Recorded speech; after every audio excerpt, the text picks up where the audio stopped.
വഖഫ് ഭേദഗതി നിയമത്തെ ശക്തമായി എതിർത്ത കേരളം സുപ്രീം കോടതിയിൽ. നിയമം ചോദ്യം ചെയ്തുള്ള ഹർജികളിൽ കക്ഷി ചേരാൻ കേരളം സുപ്രീം കോടതിയിൽ അപേക്ഷ നൽകി. കേരളത്തിലെ അടക്കം മുസ്ലിം സമുദായത്തിൻ്റെ അവകാശങ്ങൾക്ക് മേലുള്ള കടന്നുകയറ്റമാണ് ഈ ഭേദഗതി എന്ന അപേക്ഷയിൽ ചൂണ്ടിക്കാണിക്കുന്നു. ആർ അച്യുതൻ ഡൽഹിയിൽ നിന്ന് മറ്റു വിവരങ്ങൾ നൽകും. Achyuthan, welcome back to morning show. പറയൂ.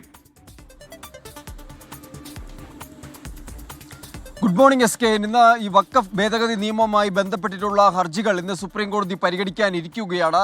ഒന്നാം നമ്പർ, അതായത് ചീഫ് ജസ്റ്റിസിന് മുൻപാകെ എട്ടാമത്തെ കേസായാണ് ഈ വഖഫ് ഭേദഗതി നിയമം സംബന്ധിച്ചുള്ള ഹർജികൾ, ഒരു കൂട്ടം ഹർജികൾ ഇന്ന് പരിഗണനയ്ക്ക് എത്തുന്നത്. ആ പശ്ചാത്തലത്തിലാണ് ഇപ്പോൾ ഈ നിയമത്തെ ശക്തമായി എതിർത്തുകൊണ്ട് കേരളം സുപ്രീം കോടതിയിൽ എത്തിയിരിക്കുന്നത്. അതിൽ പറയുന്നത് കേരളത്തിലടക്കം മുസ്ലിം സമുദായത്തിൻ്റെ അവകാശങ്ങൾക്ക് മേലുള്ള കടന്നുകയറ്റമാണ് ഈ നിലവിലെ ഭേദഗതി നിയമം. മുസ്ലിം ന്യൂനപക്ഷത്തിൻ്റെ ആശങ്കകൾ അത് വസ്തുതാപരമാണ്.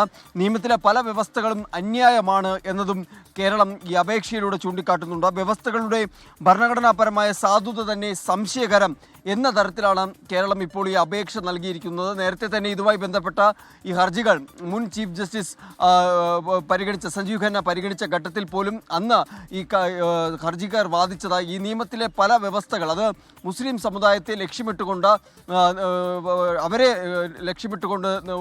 നിർമ്മിച്ച വ്യവസ്ഥകളാണ് എന്നതായിരുന്നു. എന്തായാലും കേന്ദ്രം അതിനെ ശക്തമായി എതിർക്കുകയും ചെയ്തു. നിയമമോ അതിലൊരു വകുപ്പോ സ്റ്റേ ചെയ്യരുത് എന്നാണ് കേന്ദ്രം ആവശ്യപ്പെടുന്നത്. ഇന്ന് എന്തായാലും ഈ ഹർജികളിൽ വിശദമായ വാദം കേൾക്കാനിരിക്കെയാണ് കേരളം കൂടി ഇപ്പോൾ നിലപാട് അറിയിച്ച് സുപ്രീം കോടതിയിൽ എത്തിയിരിക്കുന്നത്. S K N. Okay, thank you Achuthan.